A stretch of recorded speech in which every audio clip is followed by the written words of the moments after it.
Pues buenas tardes, arrancamos con la mesa número 2, embarazo adolescente en el contexto de la pandemia por COVID-19. Aprovecho para agradecer muchísimo la presencia de nuestro secretario ejecutivo, el doctor Nabor, así como del maestro Álvaro Velarca, el secretario general de la CIS, y agradecer muchísimo esta colaboración entre el Coneval y la CIS.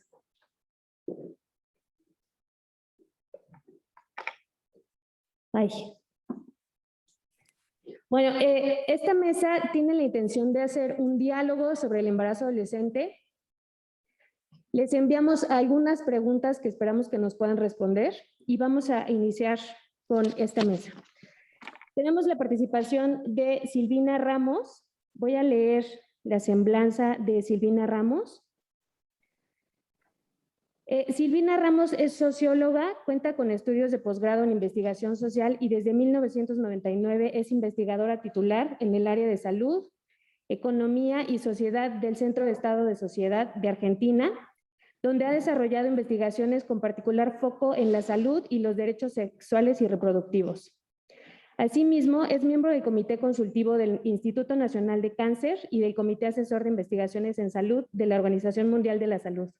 Ha sido miembro de la Comisión sobre Información y Rendición de Cuentas para la Salud de las Mujeres y los Niños, creada por la OMS por requerimiento de Naciones Unidas, y fue vicepresidenta del Comité de Política y Coordinación del Programa Especial de Investigación, Desarrollo y Formación de Investigadores sobre Reproducción de la OMS. Silvina también forma parte de los comités editoriales de la revista Reproductive Health, de Latin American Center on Sexuality and Human Rights y de la revista Argentina de Salud Pública. Muchas gracias por acompañarnos, Silvina. Estaríamos dando inicio a la mesa con tu participación y estaría yo leyendo las preguntas con las que arrancamos la mesa en general. Ustedes ya las tienen, pero voy a aprovechar para leerlas para que ustedes puedan determinar si las responden todas, si responden algunas o cómo las vayan respondiendo. Las preguntas de esta mesa son: ¿cómo ha cambiado la problemática del embarazo adolescente en América Latina a partir de la pandemia de COVID-19? ¿Qué evidencia se ha generado en América Latina en torno a la problemática del embarazo adolescente? Sobre los diferentes factores que propician el embarazo adolescente y las consecuencias en la vida de las mujeres, ¿cómo han cambiado durante la pandemia y cuáles se espera que sean los efectos sociales y económicos a corto y mediano plazo? ¿Cuáles son, en su caso, las principales acciones que los gobiernos, organismos internacionales y de la sociedad civil han implementado para atender la problemática durante la pandemia? ¿Y cuáles son los retos para disminuir o evitar el embarazo adolescente en el contexto actual?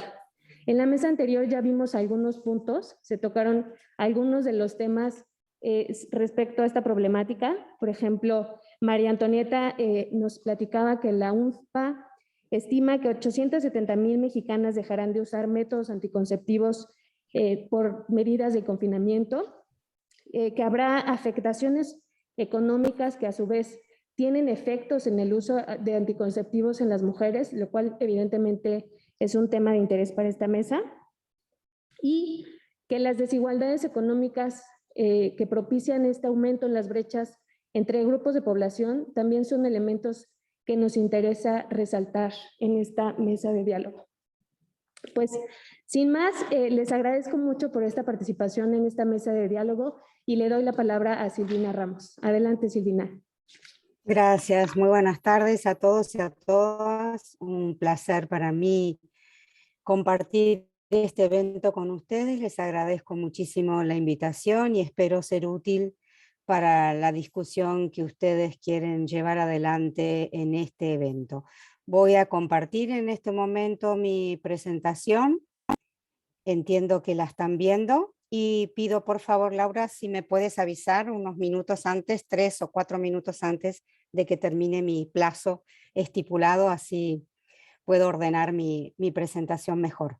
Yo quiero desarrollar estos 4 puntos brevemente, cada uno de ellos: la situación del embarazo en la adolescencia en mi país, Argentina, cómo se ha intervenido sobre esta problemática en los últimos años, qué hicimos durante la pandemia y qué efectos hasta el día de la fecha hemos conseguido identificar. Y una pregunta particularmente estratégica, como todos y todas sabemos, ¿cuáles son los retos que nos quedan por delante post pandemia, si en algún momento llegamos a un periodo en el que le podamos llamar post pandemia? Ojalá sea pronto. La Argentina, sobre el primer punto, la Argentina se comporta de manera similar con otros países de América Latina. Yo ahí puse algunos datos para que ustedes tengan en cuenta. La tasa de fecundidad adolescente en la Argentina de 15 a 19 años viene descendiendo. Fíjense que pasa del 67,4 al 40,7 en prácticamente 10 años. Teniendo en cuenta que la mitad de ese descenso se produce en realidad entre el 2017 y el 2019. O sea, hay una muy fuerte concentración, digamos, de la baja de la tasa en los últimos 4 años. Y mientras que la tasa de fecundidad adolescente de niñas y adolescentes de 10 a 14, si bien ha bajado también en el mismo periodo, su ritmo de descenso es mucho más bajo, mucho más lento, perdón, y esto obviamente tiene que ver con el primer punto que yo quisiera resaltar, que es el hecho no solo de la tendencia en sí mismo, algo está pasando en América Latina, en algunos países de América Latina al menos, que están observando, contrariamente a lo que veníamos viendo en décadas anteriores, por primera vez un descenso razonablemente sostenido de la TEFA, pero la temprana tiene un comportamiento muy diferente de la tardía, y aquí, insisto, es mi primer énfasis vinculado al hecho, como todas y todos sabemos, que tienen determinantes diferentes, la temprana y la tardía, y por lo tanto necesitamos tener intervenciones específicas y distintas para estos dos fenómenos que se comportan desde el punto de vista de sus determinantes de manera diferente. La temprana mucho más claramente asociada a situaciones de violencia, de abuso, vinculadas quizá al fenómeno más oscuro del embarazo en la adolescencia, que son los abusos cometidos por adultos sobre niñas y muchas veces adultos de su entorno familiar. Y la última consideración que quiero hacer con relación a la situación en mi país es que en la Argentina ya desde hace varios años se ha tomado la decisión de intervenir a través de políticas públicas muy proactivas con un enfoque de derechos que es lo que nos ha traído al escenario. Nos ha traído la distinción entre un embarazo en la adolescencia en general y un embarazo en la adolescencia que llamamos no intencional, no planificado, no deseado, el término que ustedes quieran utilizar. Si uno tiene un enfoque de derechos, tiene que abandonar, a nuestro entender, la vieja idea de que todo embarazo en la adolescencia es necesario evitar y transitar hacia una idea donde la autonomía de las y los adolescentes esté por encima de cualquier consideración demográfica o de política pública, y entonces allí cobra sentido diferenciar estos embarazos no intencionales, que en el caso de la Argentina son nada más y nada menos que 7 de cada 10 del total de nacidos vivos en estas adolescentes de 15 a 19 años son declarados como embarazos no intencionales por ellas mismas. El segundo punto que quería destacar en esta presentación, cómo hemos intervenido desde el año 2017 con el Plan Nacional de Prevención del Embarazo No Intencional en la Adolescencia, básicamente con el objetivo estratégico de crear oportunidades para prevenir el embarazo no intencional, promoviendo básicamente 3 grandes estrategias basadas en la evidencia, en lo que la literatura muestra, que han sido intervenciones costo efectivas en otros lugares del mundo. Por un lado, ofreciendo información y también desarrollo de capacidades para que las y los adolescentes tomen decisiones libres en materia de sexualidad y reproducción. La segunda estrategia, el acceso efectivo a métodos anticonceptivos. Y la tercera estrategia, sobre todo para intervenir sobre la problemática del embarazo, llamémosle temprano, la prevención, la detección temprana y el abordaje integral del abuso sexual y el embarazo forzado, fenómeno que afecta fundamentalmente, aunque no exclusivamente, a las adolescentes y niñas de menores de 15 años. Esta es la estructura del Plan EñA, no me voy a detener muy detalladamente, solo decirles que el Plan EñA combina acciones en las escuelas, en los servicios de salud y en las comunidades, fortaleciendo las actividades de educación sexual integral, que sabemos que es una estrategia crítica y estratégica para prevenir el embarazo no intencional en la adolescencia, en los servicios de salud, con consejerías y provisión de métodos anticonceptivos, con énfasis en los de larga duración, que sabemos que son los que más y mejor protegen a las adolescentes, y en las comunidades también, porque es necesario trabajar con familias y con adultos referentes de nuestras niñas y adolescentes, con actividades de sensibilización, sobre todo para atender la problemática de los adolescentes no escolarizados, que en la Argentina, como en buena parte de los países de América Latina, no todos los adolescentes están en la escuela en las edades de su adolescencia, por lo tanto necesitamos desarrollar también actividades que dirigidas a esta población que lamentablemente no la podemos retener en las escuelas. ¿Qué hicimos en la pandemia? Bueno, hicimos lo que pudimos, como todos los países de América Latina y del mundo, porque fue un fenómeno extremadamente fuerte, sorpresivo, y al cual tuvimos que responder rápidamente con lo mejor de cada uno de nosotros y de nosotras.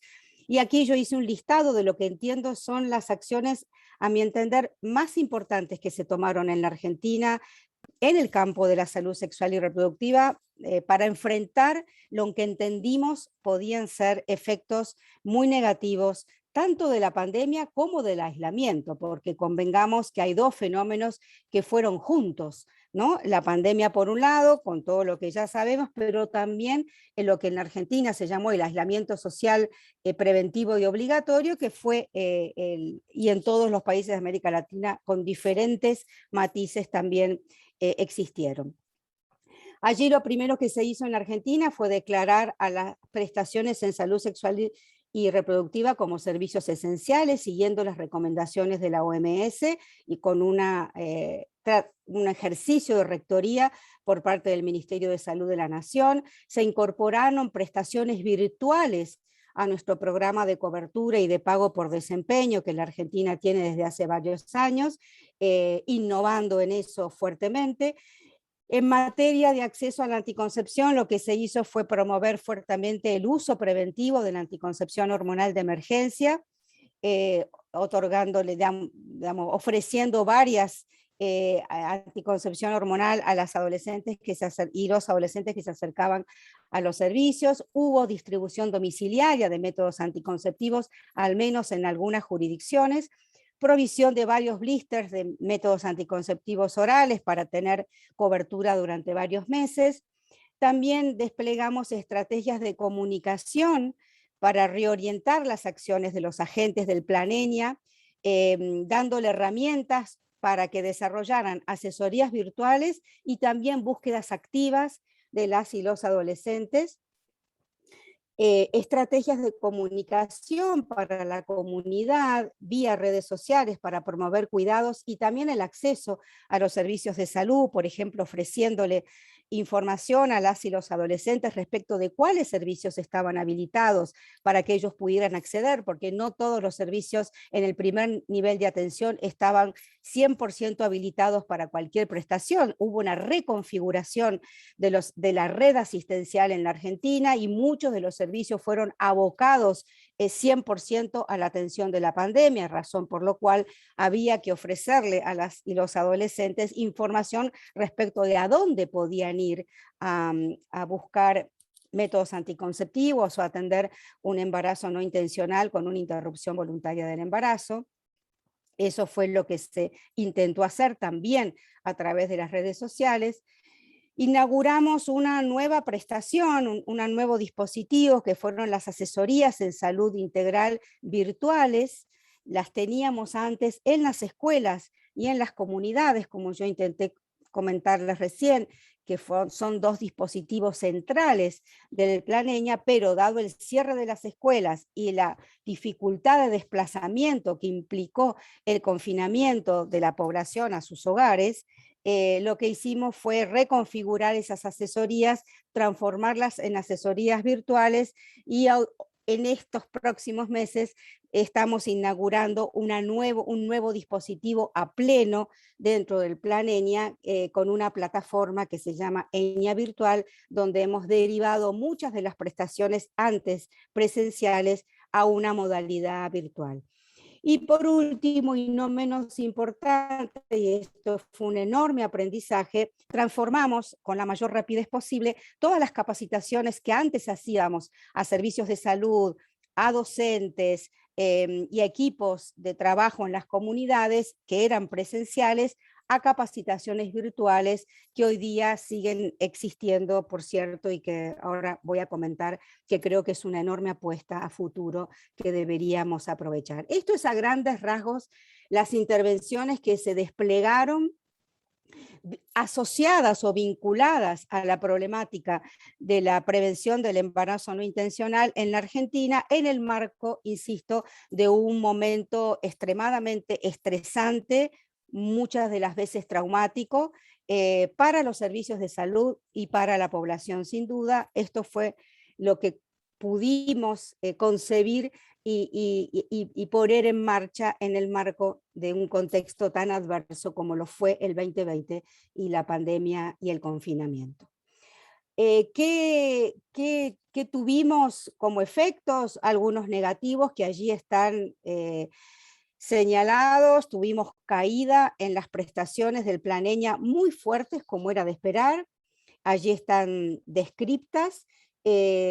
Caída en la cantidad de estudiantes en actividades de educación sexual integral, caída en la cantidad de adolescentes asesorados, caída en la provisión de métodos de larga duración dispensados, y allí están medidos porque el Plan Eña tiene un muy buen sistema de monitoreo que nos permite al menos medir el impacto muy claramente de lo que estamos haciendo en positivo y de los costos, en este caso vinculados a la pandemia y el confinamiento.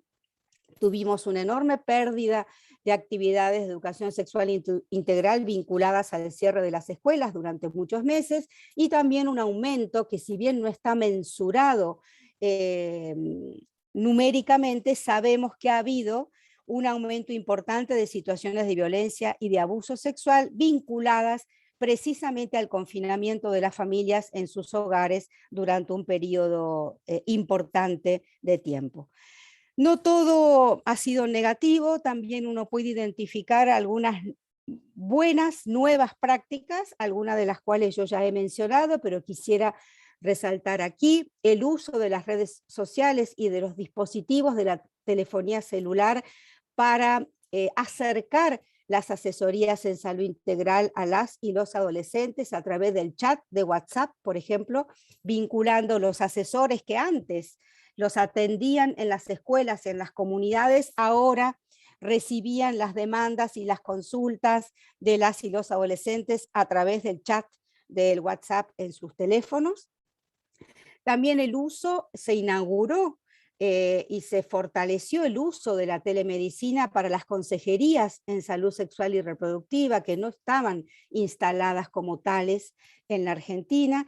Y por último, creo que otro efecto positivo que es importante también resaltar es la economía de escala, que significó inaugurar una modalidad de capacitaciones virtuales, tanto a docentes como a agentes del Plan Eña. Sabemos que la presencialidad, el contacto cara a cara en los procesos de aprendizaje son muy importantes, pero también sabemos que ganar en economías de escala para llegar a mayor cantidad de docentes con capacitaciones en educación sexual integral, para que ellos a su vez puedan luego derivar en actividades en el aula, esto que aprenden en las capacitaciones virtuales, es súper importante, insisto, para ganar en escala y ganar en impacto en el corto y mediano plazo. Para ir cerrando mi presentación, ¿cuál es creo que son los retos de la pospandemia, que era otra de las preguntas que se nos hacía. La pospandemia nos va a enfrentar a una enorme competencia de prioridades. Y nuestros países, hablo por la Argentina, pero también me animo a decir que el resto de los países de la región van a enfrentar muchas dificultades y conflictos vinculados a una nueva agenda de prioridades, porque la pandemia nos va a dejar en muchos aspectos muy afectados negativamente. No solo en materia de salud pública y epidemiológicamente hablando, sino también en materia de impacto socioeconómico, empleo, pérdida de ingresos y, por ejemplo, la pérdida de escolaridad, que significó casi un año completo de interrupciones constantes o esporádicas vinculadas a la escolaridad de niñas, niños y adolescentes. Entonces, restablecer la educación sexual integral en las escuelas como prioridad va a ser un tema, sin duda, de nuestra agenda pospandemia, a mi entender. También va a ser importante sostener estas nuevas buenas prácticas en los servicios de salud, para que no nos olvidemos que estas nuevas buenas prácticas no solo fueron útiles en el contexto de la pandemia, sino que hemos aprendido de ellas y es importante sostenerlas, como por ejemplo el uso preventivo de la anticoncepción hormonal de emergencia o la distribución domiciliaria de métodos anticonceptivos. Muchas de las prestaciones que, diría yo, de alguna manera improvisadamente incorporamos a nuestra batería de intervenciones, sostenerlas en el tiempo, sostener las prestaciones virtuales y, por sobre todas las cosas, monitorear su impacto, porque no sabemos bien las diferencias que están haciendo estas prestaciones virtuales, esta telemedicina, estas consejerías virtuales en salud sexual y reproductiva. No sabemos francamente todavía qué impacto están teniendo y cuánta diferencia hacen respecto de lo que solíamos utilizar como modalidad de acercamiento de la consejería a la población adolescente. Obviamente vamos a tener que necesitar reconectar a las y los adolescentes con los servicios de salud. La población adolescente no es una población que se acerque mucho a los servicios de salud por una razón muy importante, que en general es población sana. Y nuestros servicios de salud, mal que nos pese, y a pesar de todos los esfuerzos, siguen siendo servicios vinculados, al menos en el imaginario cultural y social, mucho más a la enfermedad que a la salud. Esto los adolescentes lo saben perfectamente bien, muchas veces no se acercan a los servicios de salud por esta razón, además de las barreras de muy diferente tipo que hemos lamentablemente conseguido construir entre las y los adolescentes y las prestaciones de salud. Y esto hace que va a ser necesario esta reconexión de la población adolescente con los servicios de salud, y allí deberemos usar toda nuestra creatividad para que así sea. Con esto ligado a la reducción de las barreras de acceso administrativas, actitudinales, geográficas, que ya eran un problema antes de la pandemia, post pandemia, a nuestro entender, o a mi entender, todo indica que se han agudizado y deberíamos volver a revisarlas para mejorar allí todo lo que sea necesario mejorar y aprovechar el ímpetu, el impulso, digamos, de la pandemia para mejorar drásticamente algunas cosas. Fortalecer el acceso a la interrupción voluntaria y legal del embarazo fue durante la pandemia y seguirá siendo post pandemia una prioridad para, como decía la profesora Gabriela en la mesa anterior, cualquier estrategia de intervención sobre la prevención del embarazo no intencional en la adolescencia tiene que ir de la mano, obviamente, no solo de educación sexual integral, no solo de acceso efectivo a métodos anticonceptivos, sino también de acceso a la interrupción legal del embarazo para esta población. Fortalecer la disponibilidad de métodos, sobre todo de métodos de larga duración, que, como decíamos hace un rato, son los que más y mejor protegen a las adolescentes. Y por último, y no menos importante, reposicionar el tema de la prevención del embarazo no intencional en la adolescencia en la agenda pública. Sabemos que es un tema que en los últimos años en América Latina, en la Argentina, podemos dar fe de eso, consiguió tener un lugar en la agenda pública, y sabemos que todo problema que querramos, sobre el cual querramos intervenir de una manera apropiada y con algún impacto razonable en el corto plazo, necesita formar parte de la agenda pública. Los temas que no son parte de la agenda pública son temas que no llevan la fuerza que la intervención, en este caso en particular, necesita para que logremos los éxitos que todos deseamos y que por un lado no solo se vinculan con fundamentalmente con una perspectiva de derechos. Nuestras adolescentes tienen derecho a ejercer su sexualidad y su capacidad reproductiva de la mejor manera que consideren apropiada para sus vidas, sino porque también sabemos, y los estudios Milena que se han hecho en varios países de la región, México y la Argentina son dos de ellos, muestran el efecto extremadamente negativo que tiene sobre las oportunidades de vida, de desarrollo personal, de inserción laboral y de trayectoria educativa, un embarazo y un nacimiento de un hijo o una hija a edades muy tempranas. Por todas estas razones, creemos y queremos que el tema del embarazo no intencional en la adolescencia siga siendo una prioridad en la agenda pública de los países de la región. Muchas gracias.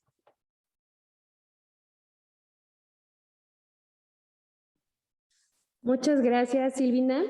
Pues traes a la mesa varios temas bien importantes, ¿no? Hablar de políticas con enfoques de derechos, hablar de la autonomía de los adolescentes en la toma de decisiones, la necesidad de reposicionar este tema en la agenda pública, que es bien importante y es parte de lo que motiva el seminario en el que estamos esta mañana. Algunas acciones nuevas, cosas novedosas que se están implementando, como el uso de tecnologías, los telediagnósticos, las telemedicina, las prestaciones virtuales, que son algunas buenas prácticas que tal vez llegaran para quedarse, y sobre todo la importancia de reconectar a los adolescentes con los servicios de salud, ¿no?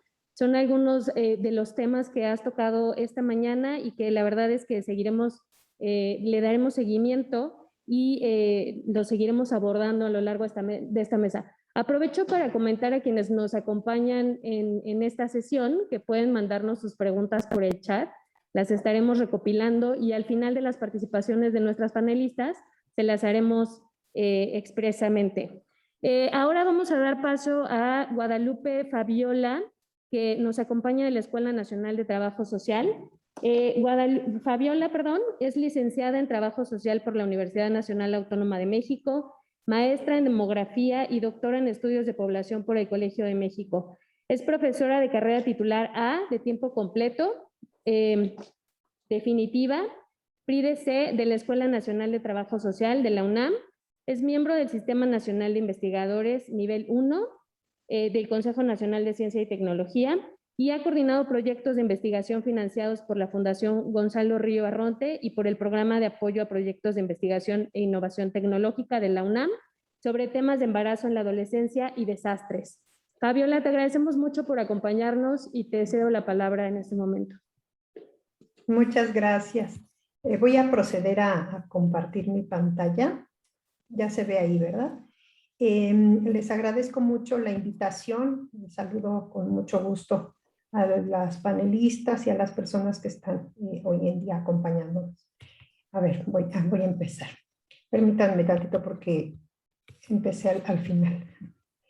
Bueno, pues sí, yo voy a abordar las mismas preguntas. Voy a tratar en alguna medida de contestarlas, no en el orden en que nuestra expositora anterior lo hizo, muy acorde, pero sí quiero comparar un poco lo que pasó antes de que sucediera la pandemia con datos que nosotras tenemos en la Escuela Nacional de Trabajo Social con una encuesta que se llama Enfadea, Encuesta Nacional de los Factores Determinantes del Embarazo Adolescente, la cual les invito a consultar. porque es exclusiva justo para este tipo de eventos sobre el embarazo en la adolescencia en mujeres menores de 20 años, y aquí están las características. Entonces lo que voy a ir haciendo es dar una comparación, porque justamente si hoy en día nos preguntamos cuál es la magnitud de los embarazos que se han presentado a raíz de la COVID, me parece que todavía es temprano para dar un número exacto, ¿no? Una cifra de lo que ha pasado. Entonces tenemos que ir recurriendo a los antecedentes, a cómo estaba previo a la pandemia para poder ir delineando el panorama actual.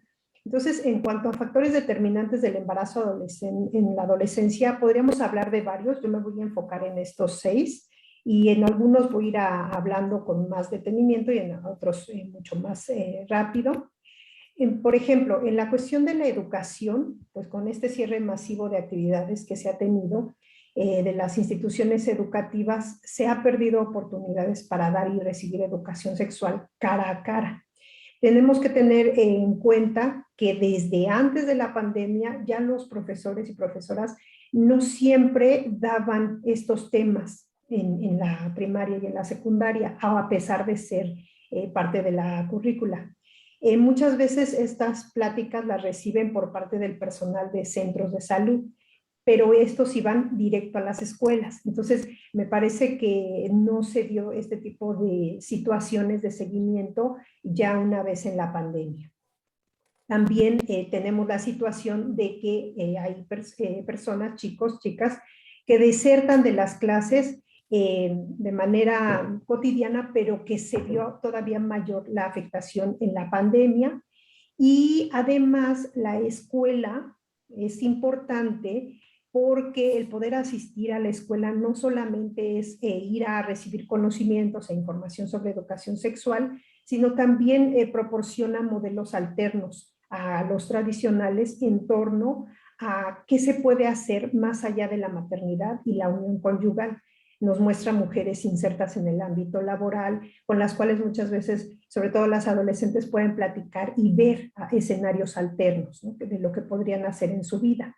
Se estima que con el cierre de las escuelas por COVID y con la postergación de la implementación de programas de educación sexual integral, se puede dar un retroceso de hasta 5 años, lo que haría que en América Latina y el Caribe la tasa específica de fecundidad adolescente pasara de 61 a 65 nacidos vivos por cada 1,000 adolescentes de 15 a 19 años.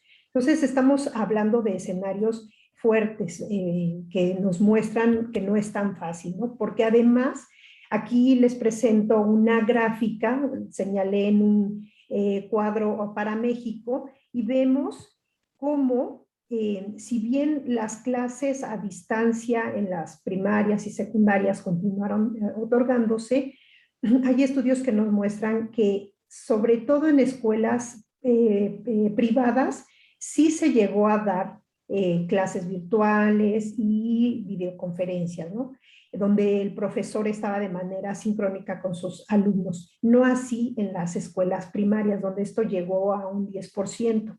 Y vemos aquí 3 indicadores para México. El porcentaje que tiene computadoras, que tiene estudiantes de 15 años con computadora en casa, con conexión de internet y con software educativo. Y vemos que es muy bajo en comparación con otros países y con el 100% que se requeriría para que las personas estén conectadas y siguieran en clase. Ahora, ¿qué nos dice la Enfadea? Porque les digo, quiero ir mostrando también algunos datos de lo que la encuesta que aplicamos en 2017 y que tiene representatividad a nivel nacional, nos dice pues que 3 de cada 4 mujeres ya estaban fuera de la escuela al momento en que se embarazaron. Entonces, tenemos que tener esto en claro para ir viendo, ¿no?, cómo estábamos y qué se tendría entonces que hacer una vez estamos transitando por la pandemia. A los 16.2 años, las mujeres que se embarazaron en la adolescencia ya habían dejado la escuela, en comparación con aquellas que no habían tenido un embarazo en la adolescencia. Vean los motivos por los cuales se deja la escuela entre la población con un embarazo en la adolescencia: es por no poder pagar los gastos de la escuela, por no querer seguir estudiando, y 1 de cada 6 por embarazo. En la escuela, si bien les hablan sobre estos temas que vemos aquí, de menstruación, embarazo, relaciones sexuales, a las y los adolescentes, también sabemos que en menor proporción la reciben aquellas que van a tener un embarazo en la adolescencia. Entonces también tenemos ahí como esta relación, ¿no?, entre una menor proporción de educación sexual que tienden a recibir ellas y de menor calidad, tanto en la escuela como en el hogar. Aquí les pongo los mismos temas, pero para el hogar, de las chicas que con y sin embarazo en la adolescencia, y vemos lo mismo, ¿no? Cómo reciben en menor porcentaje esta educación sexual en la casa y la reciben por parte de la madre. En el hogar es la principal informante y educadora en materia de educación sexual.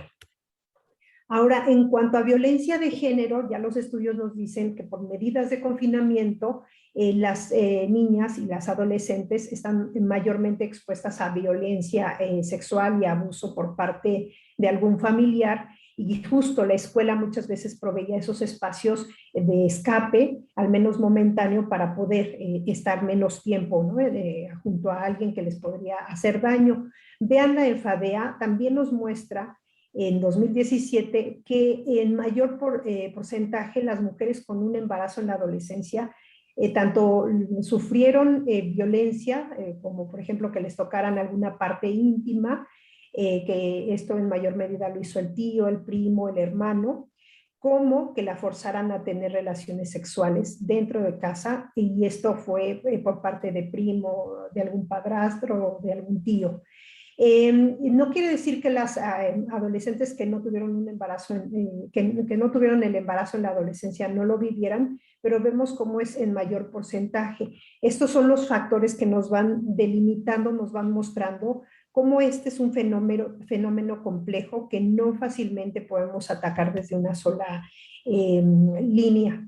Ahora bien, en cuanto al trabajo de cuidado, igual, ¿no?, se sabe que las mujeres son las que tienden o tendemos a tener en mayor medida la responsabilidad o el cuidado de menores, de personas de la tercera edad y de personas con alguna enfermedad, y que esto con la pandemia y el confinamiento ha aumentado.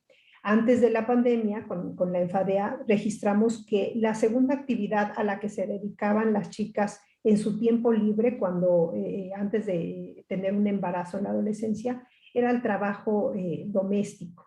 Entonces, vean cómo se va reforzando y vamos viendo este panorama complejo.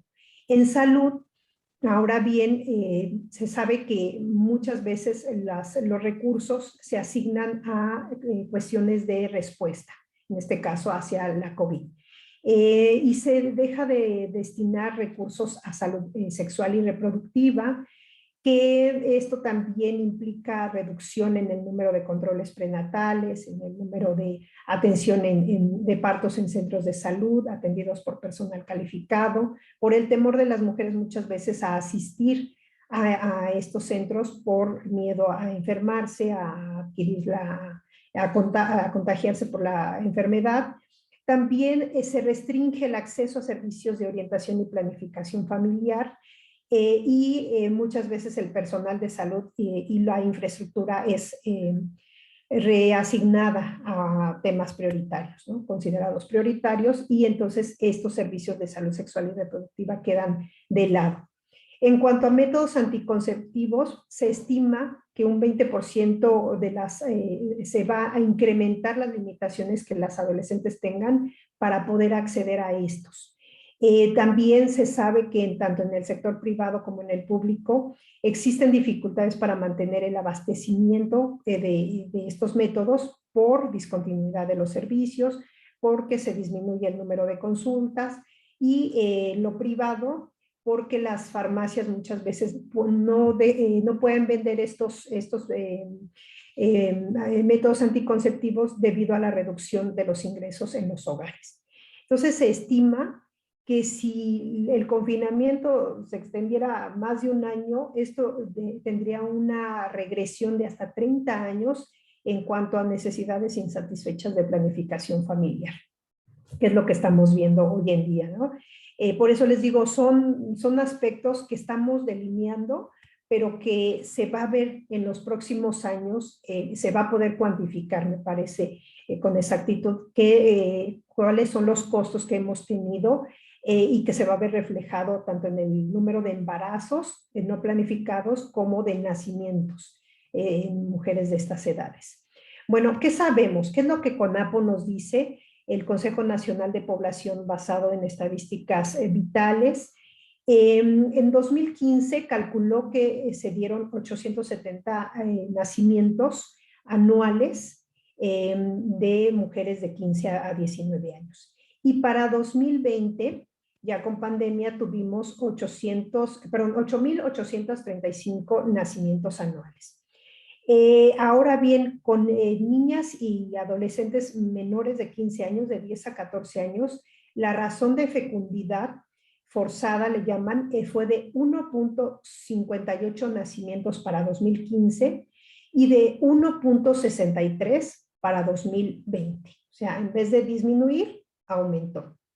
Y si lo centramos más bien en adolescentes de 12 a 14 años, que sabemos que son las que están la gran mayoría ya ha comenzado a menstruar y por tanto es susceptible a llegar a embarazarse, la tasa de fecundidad pasó en estos mismos años de 2.63 a 2.70 nacimientos por cada 1,000 niñas y adolescentes de 12 a 14 años. Es decir, en vez de disminuir, como veíamos en el caso anterior, aumentar.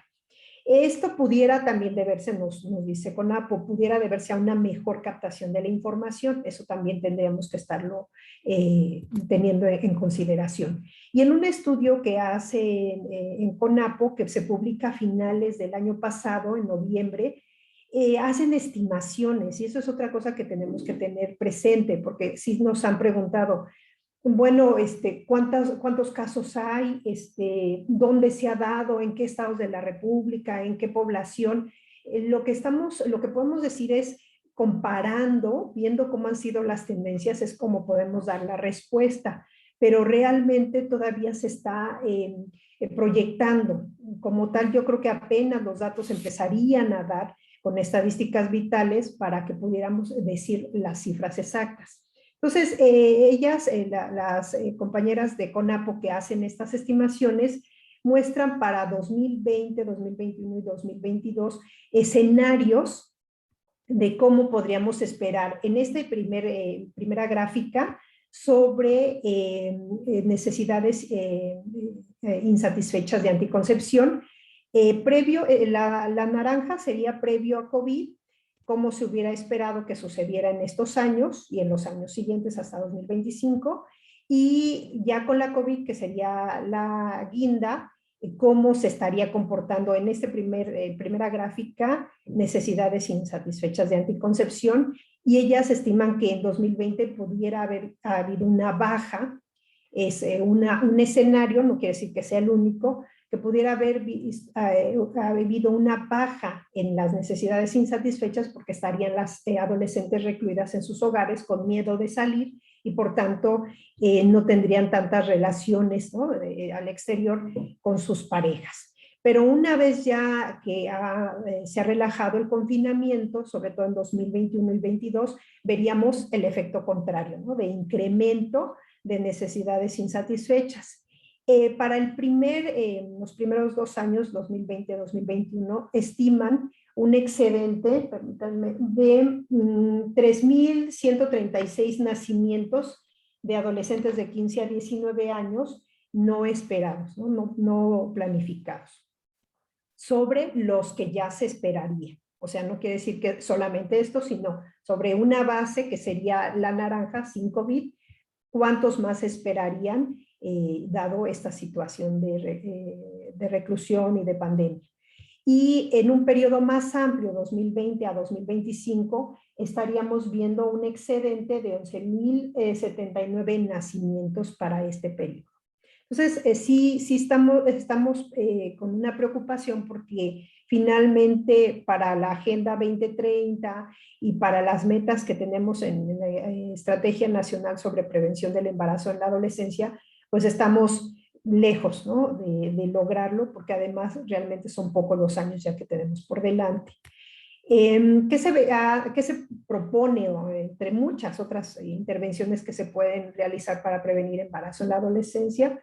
Reforzar o promover la educación integral en sexualidad. Recordemos que muchas veces en las escuelas no se acepta todavía, los profesores tienen miedo de dar educación sexual, no se sienten capacitados para darla, le tienen miedo a las mamás y a los papás, algunos padres que no quieren que se les dé educación sexual a los adolescentes y a los menores que están en primaria, pero eso es necesario hacerlo, hablar directamente sobre temas de educación sexual. Otro es la consejería y el acceso a métodos anticonceptivos de larga duración, como ya se mencionaba con la panelista anterior, que protegen mejor a este grupo de población. Ya se sabe que sí, efectivamente, las y los adolescentes no van a los centros de salud. La concepción es que eso es para otro tipo de personas, aunque estén ahí las consejerías amigables. Entonces, ellas y ellos tendrían que estar recibiendo la información en las escuelas, pero justamente lo que veíamos en un principio, ¿no? No fue prioritario muchas veces. Entonces, esa parte está detenida, me parece.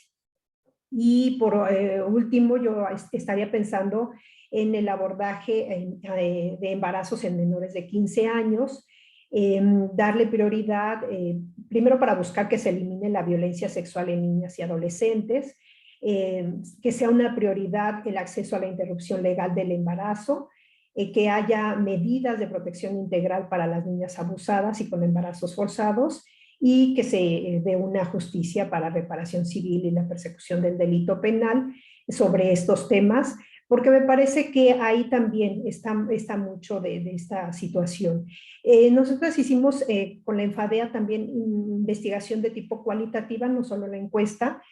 Hay que decir que si bien muchos de estos embarazos de menores de 15 años están asociadas a violaciones, a abusos sexuales, muchas veces por parte de familiares, también, como bien decían ya, no todas están con esa vinculación. Nosotras tuvimos 7 casos que documentamos de chicas que habían buscado activamente su embarazo junto con su pareja, que muchas veces eran menor de edad, de edades similares a las de ellas. Entonces también están las cuestiones de género ahí muy presentes, de se es mujer en tanto se es madre y se está unida, ¿no? Se vive en pareja. Pero el problema es que estamos hablando de menores de 15 años donde ya tienen muy clara este patrón, ¿no? Este patrón de género.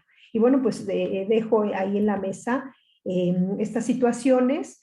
Estos son los contactos, el correo por si gustan escribirme para buscar información sobre la encuesta. Esta es la página, la Enfadea, ponen Enfadea y ahí les tendría que botar la página de la encuesta y poniendo mi nombre de las publicaciones. Muchas gracias. Muchas gracias a ti, Fabiola. Muchas gracias a nuestras panelistas. Tuvimos un contratiempo con Virginia Camacho que no se pudo conectar, entonces nos quedaremos con el panel.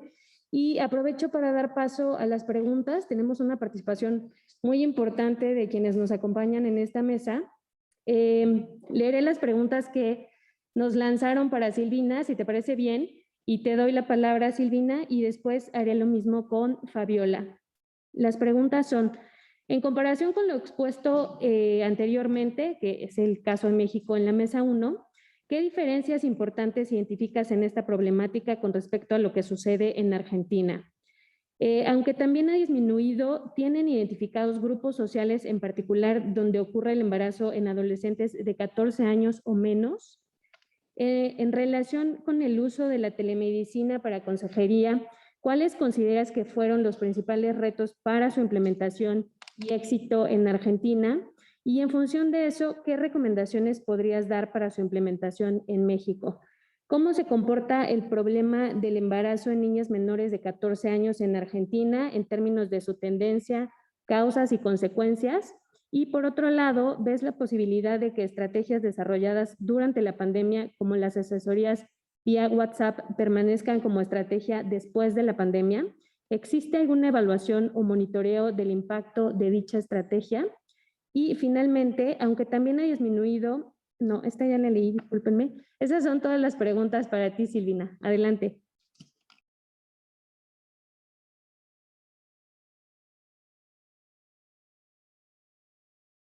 El micrófono, No Silvina. te escuchamos.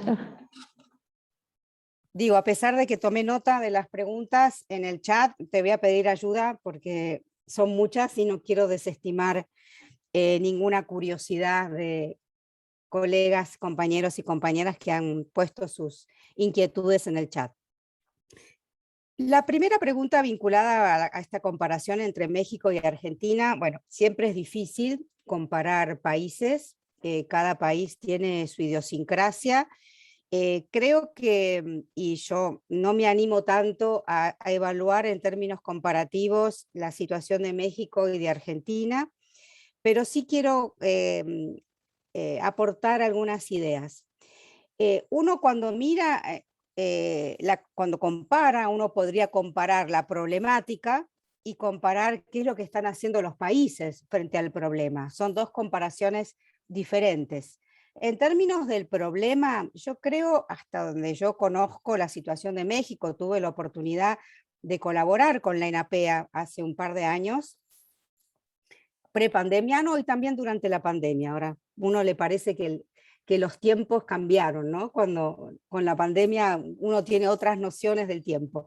Pero yo creo que la problemática no es muy diferente en términos de la importancia del embarazo en la adolescencia en nuestros dos países, con sus matices. Creo que esta distinción entre la fecundidad tardía y la fecundidad temprana y los embarazos en estos dos tramos de edades son muy similares en ambos países. Creo que también es muy similar en ambos países una problemática vinculada a la inequidad en la distribución del fenómeno. La Argentina le pasan cosas similares a México, con sus diferencias, donde hay algunas regiones donde se concentra fuertemente, con mayor gravedad de magnitud y de profundidad de impacto, el fenómeno del embarazo en la adolescencia.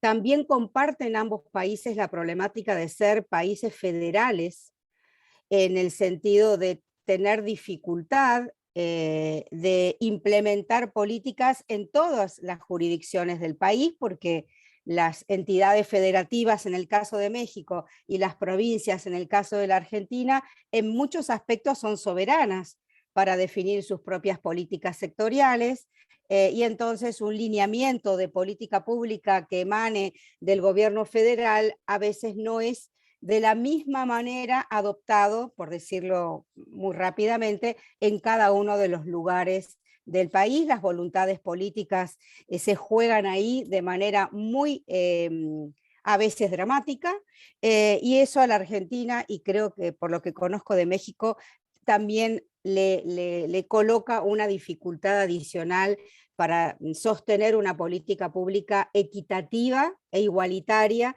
en todas las jurisdicciones del país. Creo que si uno mira algunas diferencias, otra similitud, perdón, es en materia de gobernanza de las intervenciones, ¿no? Creo que tanto México como la Argentina han colocado sus estrategias de intervención en el más alto nivel de la arquitectura institucional que se tiene, y eso es una buena señal, ¿no? Yo recuerdo haber asistido a reuniones donde las más altas autoridades en el caso de México apoyaban explícitamente la ENAPEA, y en el caso de la Argentina también, donde antes de la pandemia fue el presidente de la Nación el que también colocaba en la agenda pública la prioridad de la prevención del embarazo en la adolescencia, y eso es muy importante y le hace muy bien, digamos, a las intervenciones estar colocadas en el más alto nivel, insisto, de la arquitectura política, digamos, democrática de nuestros países. Quizá algunas diferencias tengan que ver con los presupuestos, las políticas, los derechos se juegan, como dice un autor, en los presupuestos. Uno puede ser muy enfático y muy agradable y muy políticamente correcto en materia de aceptar y compartir el enfoque de derechos, pero la verdad que los derechos se juegan en la cantidad y calidad de recursos físicos y humanos que asignamos a las políticas públicas que implementamos. Entonces allí creo que habría algo que observar, cuánto del presupuesto está siendo asignado a la ANAPEA en el caso de México y cuánto del presupuesto público está siendo asignado en la Argentina al Plan EñA. Y por último, solo señalar algunas diferencias, otras diferencias. Yo creo que México, a diferencia de la Argentina, y por lo que yo conozco, tiene instituciones muy robustas y una tradición muy importante en la producción de información como insumo para el diseño y la evaluación de políticas públicas. No es el caso de mi país.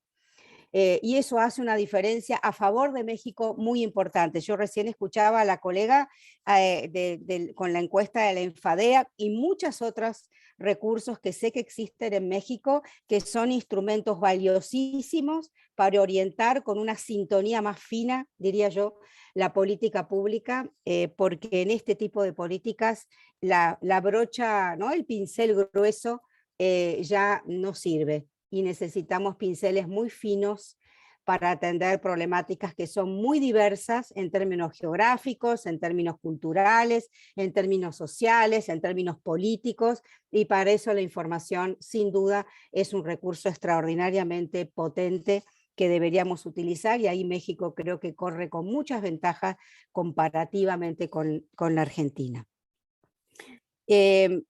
La otra de las preguntas estaba vinculada al uso de la telemedicina en las consejerías. No quiero, digamos, desaprovechar esta pregunta, pero básicamente la respuesta corta acá sería: no hay evaluaciones. La telemedicina, en el caso de la Consejería en Salud Sexual y Reproductiva, recién empezó en el marco de la pandemia. A duras penas hemos tenido tiempo y energía como para ponerla en marcha. No hemos tenido todavía una evaluación. Creo que nos debemos una evaluación y quizás es parte de una agenda compartida de varios países de la región de América Latina, evaluar qué buenas prácticas introducidas durante la pandemia en el campo de la salud sexual y reproductiva, qué impactos han tenido y cómo, como ustedes también otra pregunta formulada en mi caso, cómo las podemos sostener. Todo eso es una agenda abierta y que debemos también priorizar quienes nos dedicamos a la investigación y a la evaluación de políticas públicas, porque hay mucho por aprender de eso y francamente creo, por lo menos hablo por mi país, no sabemos bien cómo lo estamos haciendo ni los efectos que está teniendo lo que estamos haciendo. Pero creo sí, en materia de telemedicina, que vale la pena señalar, primero, la necesidad de habilitarla normativamente. No sé qué pasa en México, pero en el caso de la Argentina no estaba habilitada normativamente la telemedicina, ni las recetas digitales para los métodos anticonceptivos, ni la telemedicina para hacer consejería y ser reconocida como parte de las prestaciones financiadas por el Estado, por el sector público. Entonces, lo primero que uno tiene que hacer es habilitarlas normativamente. Lo segundo que tiene que hacer, diría yo, en nuestra modesta experiencia, es estandarizarlas y protocolizarlas. No cualquier cosa puede ser una consejería en salud sexual y reproductiva bajo la modalidad de la telemedicina. Y así como protocolizamos las consejerías en el vínculo presencial cara a cara, tenemos también que protocolizar las consejerías usando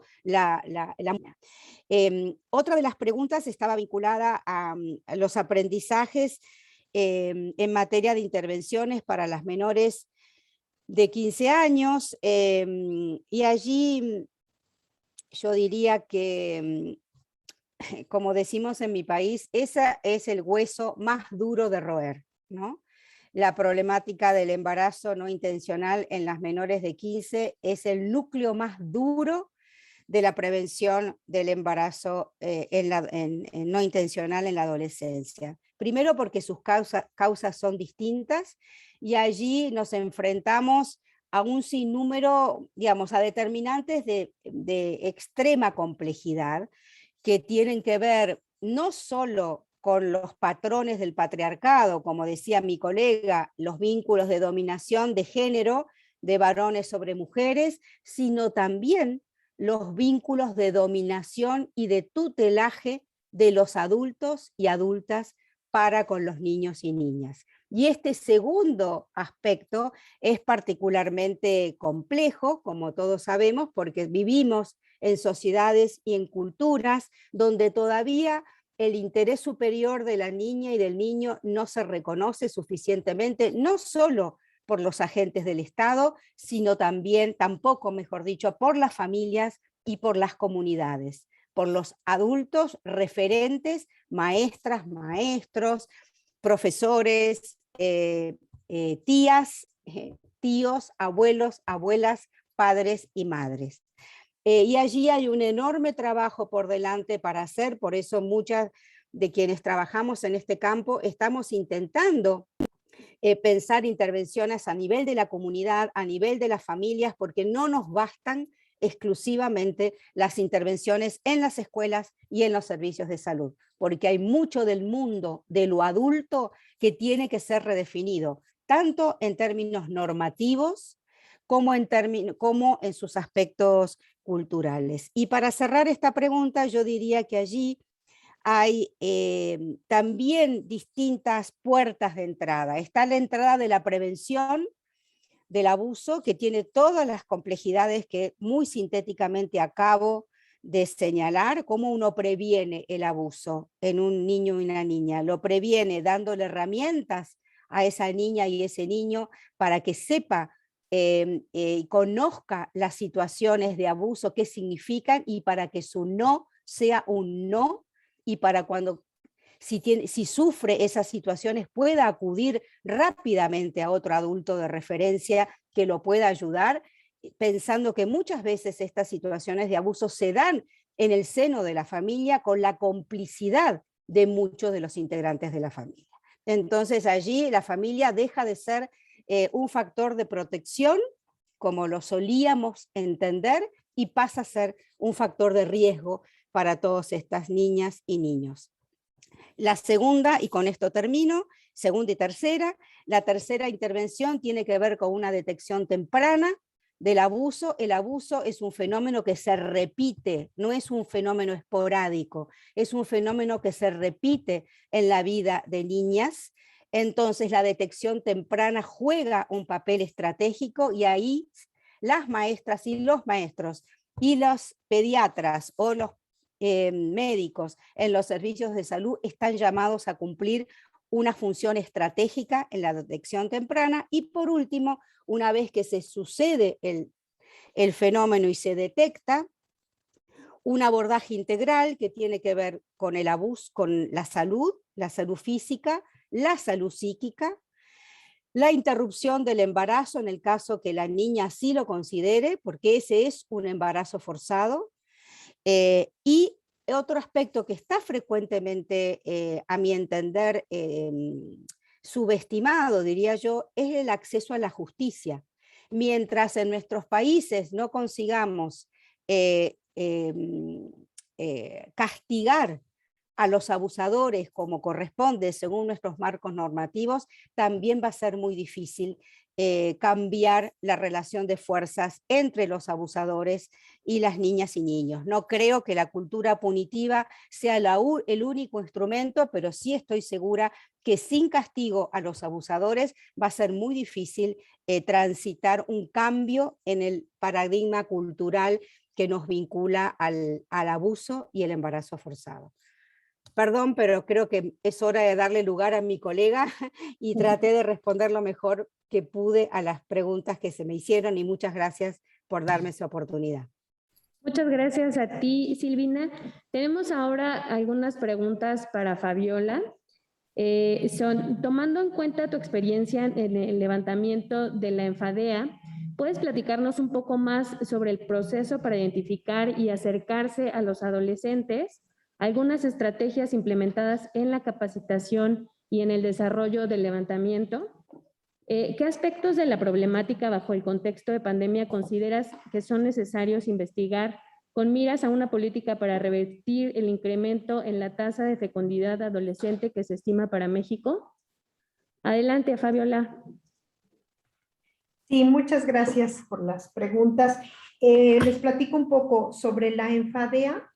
Se levantó en 2017, se contó con apoyo financiero por parte de la Fundación Gonzalo Río Arronte, y también INSAT nos apoyó justo en el levantamiento, que es una asociación civil que está dedicada a este tipo de cuestiones académicas. Entonces tiene una gran fortaleza, que es la primera encuesta en México en su tipo, dedicada exclusivamente al embarazo en la adolescencia, y para ello se encuestó a mujeres de 20 a 24 años de todo el país.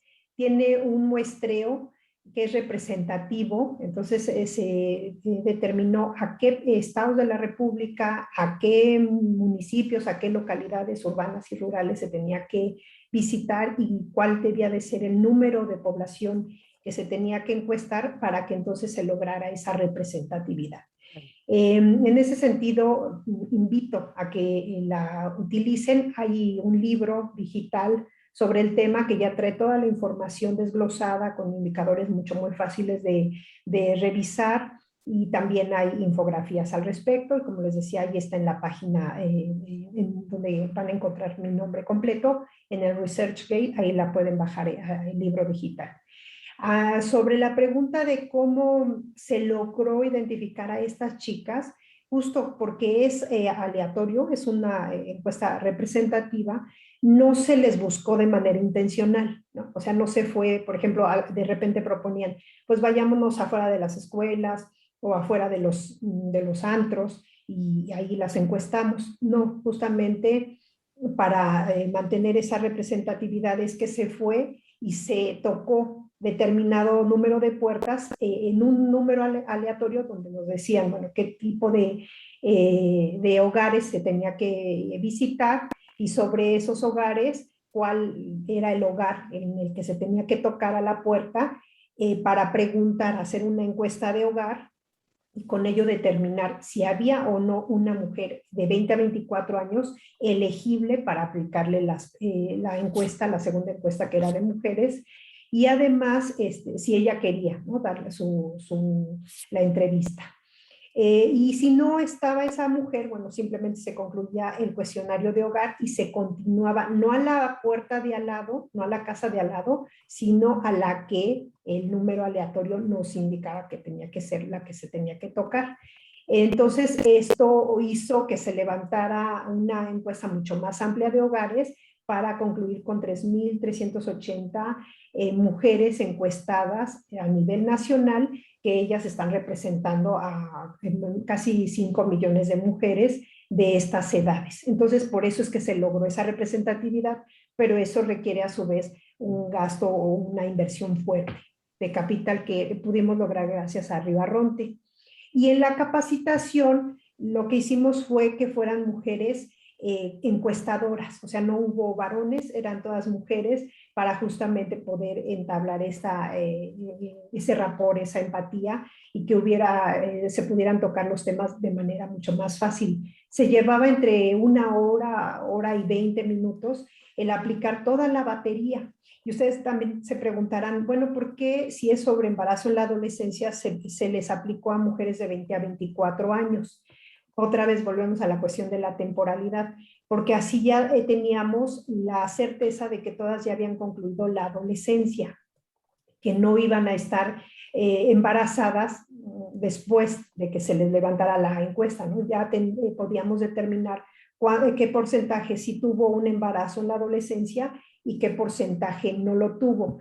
Entonces, por eso nos fuimos un periodo, un quinquenio más adelante, para poder entonces regresar y preguntarles a estas mujeres sobre una etapa que acababa de pasar, ¿no? Que tenía muy poco de haberla transitado, que era la adolescencia.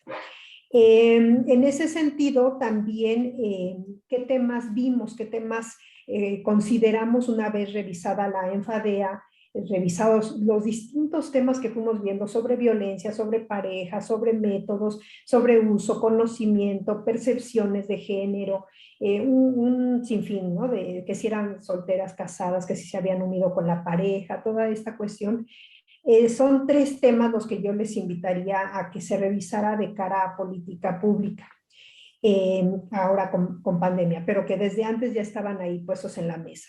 Uno es la cuestión de los métodos anticonceptivos, porque se tiene mucho la idea, al menos en México, de que hoy no es posible que las adolescentes se embaracen si hay métodos anticonceptivos modernos. Esa es la percepción desde los privilegios, se puede decir así directamente, ¿no? De que se tiene conocimiento y uso de métodos. Esa es una idea completamente errada.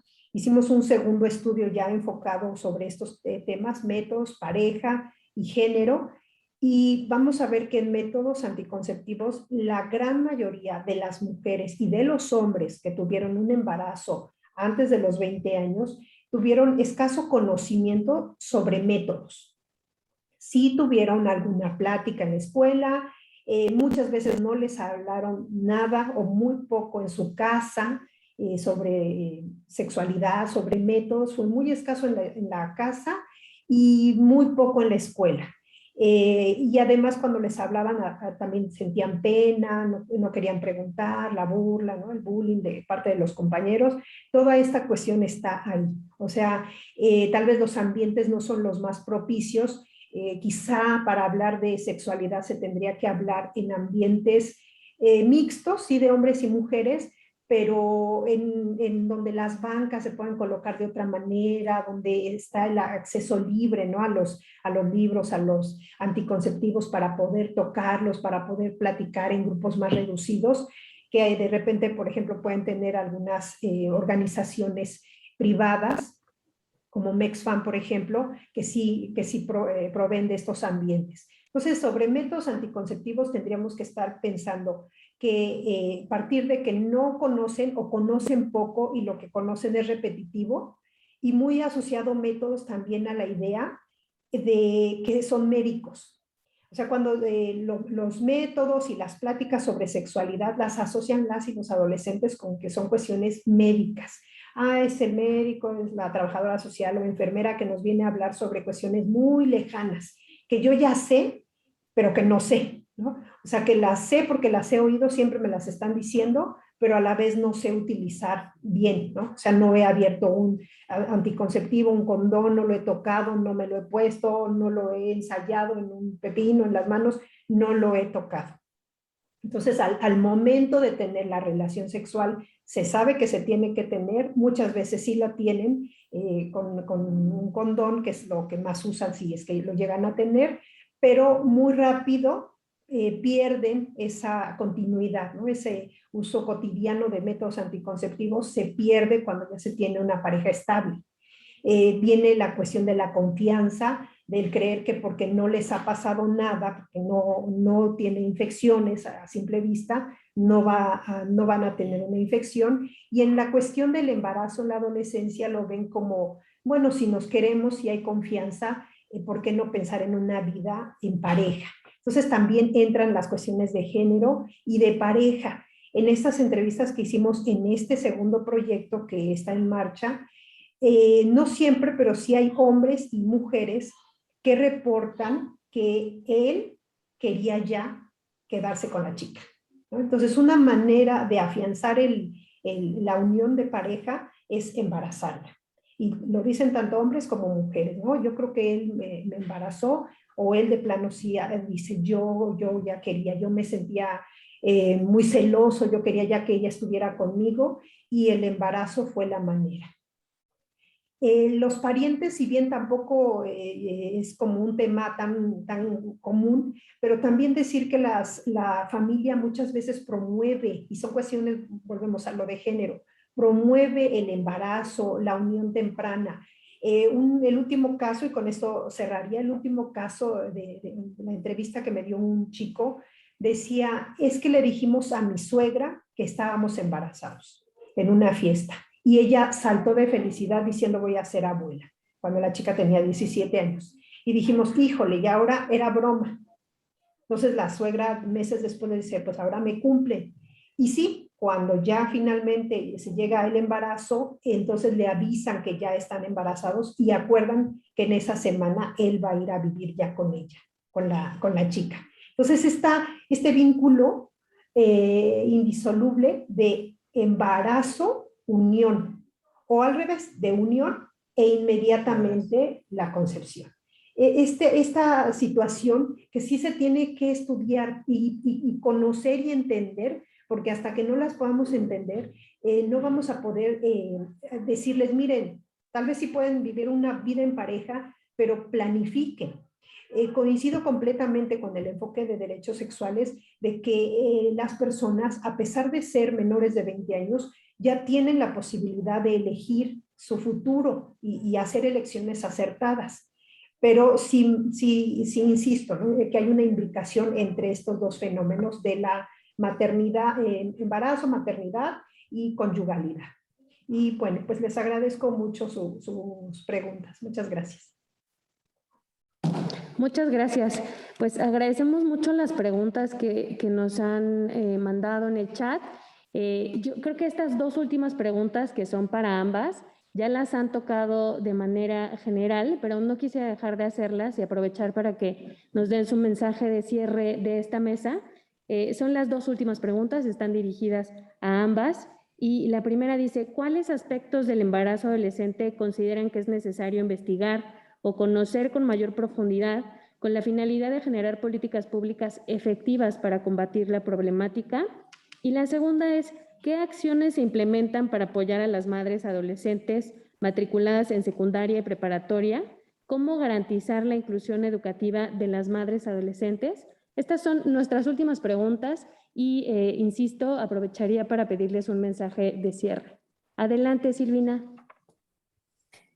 Bueno, muy rápidamente, ¿cuáles aspectos a investigar? Son muchos. Yo diría que el tema que mi colega señalaba recién del vínculo entre conyugalidad, unión y maternidad y paternidad es un excelente ejemplo de que hay cosas que todavía no comprendemos bien y que habría que comprenderlas mejor. Creo que toda la problemática vinculada a los embarazos de menores de 15 años es algo que tenemos que entender también muchísimo mejor. Es, como les decía yo en mi primera intervención, es un núcleo muy duro, es un núcleo muy oscuro del problema, porque allí intervienen muchas, diría yo, normas culturales, sociales, intrapsíquicas también, hasta intrapsíquicas muy gravosas, muy difíciles, y creo que necesitamos comprenderlo mejor. Y yo quiero señalar otro tema de la agenda de investigación, que es lo que tenemos que también investigar son las políticas, no solo el problema, sino tenemos que investigar por qué nos cuesta tanto implementar este tipo de políticas y cómo podríamos hacerle para que resultara menos complejo y un poco más expeditivo, ¿no? Y allí yo creo que en la agenda de investigación tenemos los temas vinculados al problema, pero los temas también vinculados a las políticas con las cuales queremos intentar o intentamos, digamos, revertir o mejorar un problema. Y esto, segundo, no suele formar parte de nuestra agenda de investigación con tanta importancia como sí lo son el primer abordaje. Y creo que necesitamos entender mejor las políticas y no solo el problema. Y ya hago un llamamiento también en ese sentido como mensaje final de mi presentación. Y con relación al cierre, yo quisiera enfatizar, por un lado, que tenemos que estar muy alertas, porque cuando estemos saliendo de la pandemia, va a haber una agenda muy compleja en nuestras sociedades, y en términos sociales, y en términos políticos, y en términos económicos. Y todo el esfuerzo que resultó satisfactoriamente de colocar en muchos de nuestros países, me consta de México y me consta de la Argentina, la problemática del embarazo en la adolescencia como un tema top, digamos, de preocupación de la agenda pública y política de nuestros países, puede ser barrido de un plumazo, porque los desafíos que vamos a enfrentar post pandemia van a ser muy importantes. Entonces creo que nosotros como comunidad de personas vinculadas a este problema tenemos una responsabilidad y un compromiso enorme de sostener el tema en agenda y de seguir mostrando cuán importante es para el futuro de nuestras sociedades y de nuestras generaciones darle la oportunidad a nuestras adolescentes, mujeres y varones de vivir una sexualidad plena y de traer hijos e hijas al mundo cuando ellos consideren más oportuno y más apropiado, y de crear condiciones de desarrollo personal, trayectoria educativa y trayectoria laboral mejores para que estas adolescentes en el futuro, que van a ser la dirigencia de nuestro país, lleguen en las mejores condiciones a su edad adulta. Y nosotros estamos en condiciones, creo yo, por lo que sabemos ya de la evidencia y lo que nos muestra la evidencia, de hacer todo lo posible para que esas oportunidades estén al alcance de la población adolescente en nuestras sociedades. Muchas gracias. Sí. Adelante, Fabiola. Gracias. Sí, gracias. Pues en cuanto a las acciones para apoyar su regreso, me parece que una que ya se ha empezado a discutir, que muchas veces se ha buscado que suceda, es que no se les cierre las puertas en las escuelas. Todavía en el imaginario se llega a tener la idea de que es contagioso, ¿no? Que el embarazo en la adolescencia es algo contagioso, y que entonces hay que aislar a aquella chica que tiene un embarazo, mandarla a su casa, que ya no vaya a la escuela, para que no le vaya a meter ideas a sus compañeras de que tengan también, ¿no? Que se les ocurra tener un bebé. Cuando yo creo que es al contrario, aparte de que estaría abordándose desde ahí la exclusión educativa, ¿no? La discriminación hacia esta chica. Además de eso, puede servir como un ejemplo positivo de decir, bueno, aún con eso, aún así, tú puedes salir adelante y puedes continuar tu educación, porque tampoco es que un embarazo, si bien tiene todas estas connotaciones terribles de afectaciones a la vida, pero tampoco es que no pueda, ¿no?, remontarse. Y esa es la parte que yo creo que también se tiene que dar esa idea, no para fomentarlo, sino para no dejar atrás a esta chica, ¿no? En esto de la Agenda 2030, de no dejar a nadie atrás. Y por otro lado, de hacer saber a la población que todos y todas tenemos las mismas oportunidades y necesidades de continuar estudiando. En ese sentido, yo creo que esa sería una muy buena acción para apoyar a estas adolescentes, el que puedan continuar sus estudios. Sabemos que tiene mucho más problemas y obstáculos, pero sí es necesario que sobre eso también se apunte, que sea un aspecto de política pública en la educación, de que no se les permita a las escuelas y a los profesores discriminar y de alguna manera con sus acciones y sus palabras fomentar que se vayan de la escuela, sino que regresen a ella.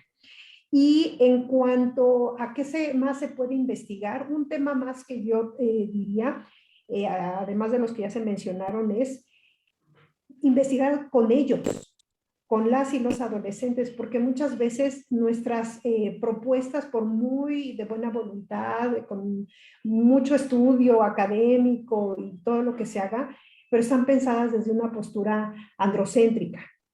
Ya estamos muy lejanos, ¿no? A veces incluso los mismos chavos y chavas de 20 y tantos años dicen, híjole, con los adolescentes yo ya no sé qué onda, porque hay una brecha generacional.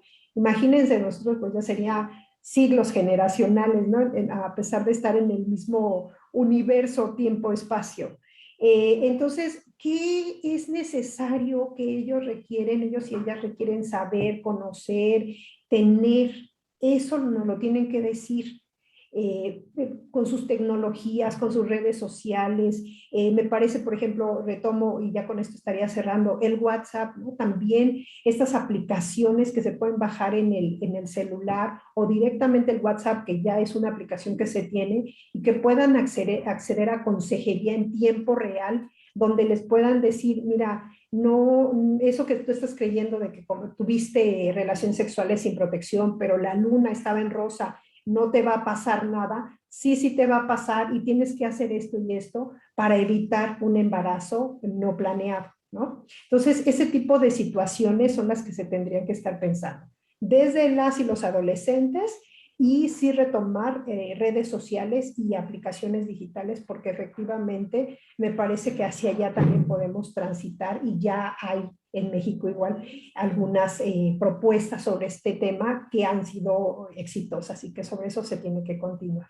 Muchas gracias. Al contrario, muchísimas gracias a ambas por su participación en esta mesa. A mí me gustaría cerrar haciendo un balance general de algunos de los temas. Evidentemente, creo que me voy a quedar corta porque se han tocado distintos temas en esta mesa. Ha sido muy enriquecedor el diálogo con ustedes, pero sí creo que nos dejan algunas ideas generales como la necesidad de continuar generando información, como esta encuesta que nos presentas, Fabiola, y que nos da cuenta, además, luego del estudio cualitativo que hicieron y que nos da algunas pistas de hacia dónde ir en términos de qué está pasando con los adolescentes, y vincularlo con esto que decías al final de tu participación, de cómo incluimos a los adolescentes en estos procesos de investigación, en el proceso de la elaboración de políticas públicas, no solo entender los problemas, sino incluir a los adolescentes en esta investigación y en este estudio sobre los problemas que están ahí. También hablar del abordaje integral y multifactorial del problema, ¿no? Es algo que ustedes plantearon en esta mesa y que es indispensable. También se planteó en la mesa número 1 la necesidad de ver los distintos elementos que interactúan con el tema del embarazo adolescente, que parten no solamente de los adolescentes, sino del contexto, sus familias, y eso me permite enlazarlo con otro tema que tiene que ver con la educación. A veces nos centramos mucho en la educación desde las escuelas, pero dejamos fuera la educación de los hogares, y que es un tema que también tocabas, Fabiola, y que resulta bien interesante darle seguimiento. Y para cerrar, creo que es bien importante también retomar, hablar de políticas con enfoque de derechos. Desde el Coneval es un tema que hemos intentado posicionar mucho porque tiene que ver con la integralidad también del desarrollo y del diseño de políticas públicas, reposicionar el tema en la agenda pública, incluyendo a las y los tomadores de decisiones, ¿no? Incluyendo a quienes están diseñando esas políticas públicas y a quienes están a cargo de su operación y de su implementación. Y finalmente, evaluar, ¿no? Evaluar estas buenas prácticas que surgen a partir del confinamiento y evaluar todas estas nuevas estrategias que se han generado en los gobiernos y en los estados, con la intención de saber qué va bien y qué nos falta por implementar o en dónde hay vacíos de atención de las y los adolescentes. Cerraría con estos grandes temas. Les agradecemos muchísimo por su participación. Nos quedamos con muchas reflexiones. Aprovecho también para agradecer al secretario general de la CIS, que todavía nos acompaña, a nuestro secretario ejecutivo de Coneval, que también nos acompaña en esta mesa, y a nuestra consejera académica, que también está conectada, la doctora Rosario Cárdenas, que nos acompañó a lo largo de esta mesa, y a ustedes por haber participado. Muchísimas gracias y los esperamos en la mesa que va a tener lugar a las 3 de la tarde, que es nuestra última mesa en este seminario. Muchísimas gracias. Gracias.